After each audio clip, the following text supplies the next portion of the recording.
It doesn't start with a bribe. It starts with a favor. And by the time you realize what you've become, you're no longer a cop. You're the most powerful man in the criminal organization you were sworn to destroy.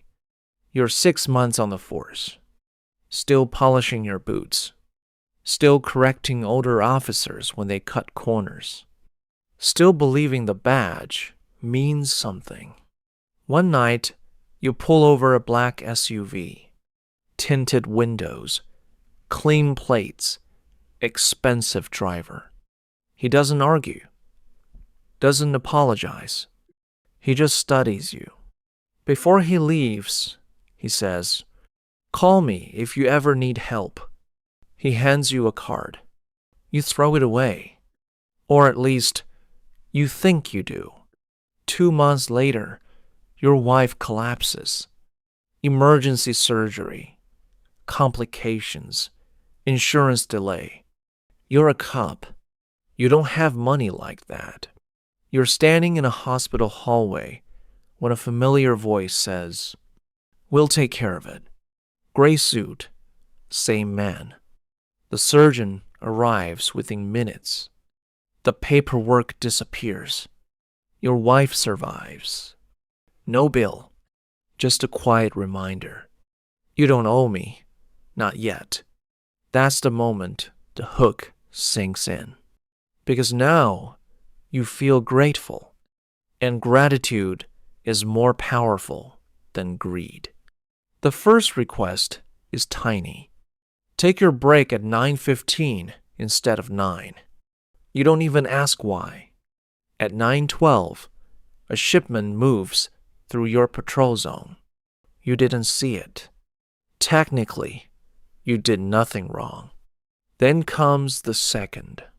Delay responding to a disturbance call. 7 minutes. Long enough for someone to disappear. You tell yourself you're not involved. You're just flexible. Within a year, something strange happens. Your arrest numbers improve. Your supervisors praise you. Anonymous tips lead you to rival dealers. You look like a rising star because someone is feeding you information, and that someone is the man in the gray suit. You start meeting him regularly now. Private rooms, expensive restaurants. That's when you learn his name. Ramirez. Not the boss, but close enough to power to make things happen. And Ramirez likes you because you're disciplined, because you don't panic, because you understand systems. The first time you actively choose them over the law, it's not about money. It's about control. A mid-level distributor gets arrested by another unit. If he talks, Ramirez loses millions. Ramirez doesn't threaten you. He asks, "Can you fix it?" You visit the distributor in holding. You don't touch him. You don't raise your voice. You just explain how fragile his family's safety is. He pleads guilty the next morning. Ramirez shakes your hand. Not like a subordinate, like a partner. That's when it changes. You're not being used anymore. You're being trusted. 3 years in, you make detective. That's not luck. Ramirez made a call. You now control investigations. And Ramirez gives you something bigger than money. He gives you access, encrypted communications, supply routes, financial channels. You start noticing inefficiencies in his operation, leaks, waste, weak enforcement. You fix them. You restructure distribution timing. You recommend removing unreliable lieutenants. You advise on which neighborhoods to abandon. Profits increase. Violence decreases strategically. Ramirez stops introducing you as our police contact. He introduces you as my right hand. Then the boss comes to town. Not Ramirez, the real one. You've never met him before. He doesn't ask questions. He observes. After 1 week, Ramirez is gone. Transferred.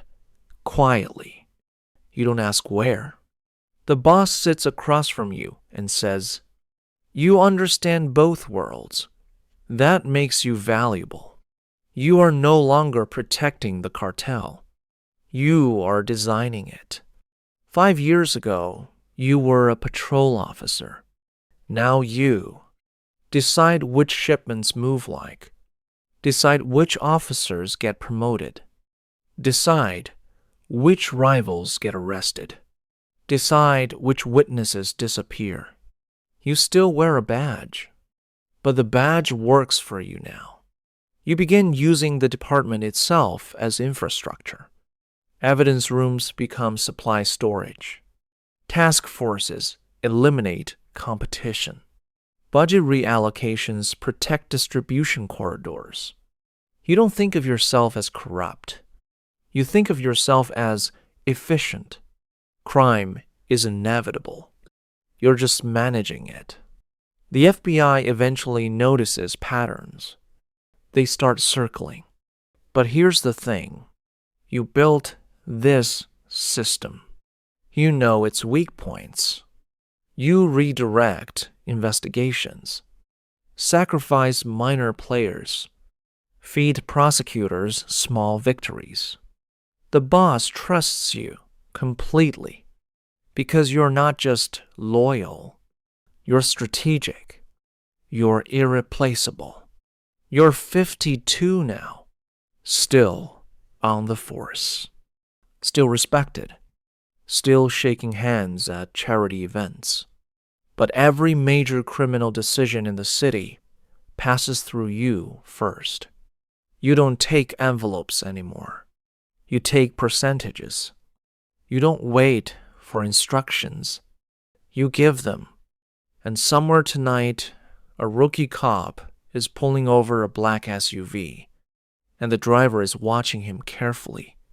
Because power doesn't recruit the greedy. It recruits the grateful. And you remember exactly how that feels.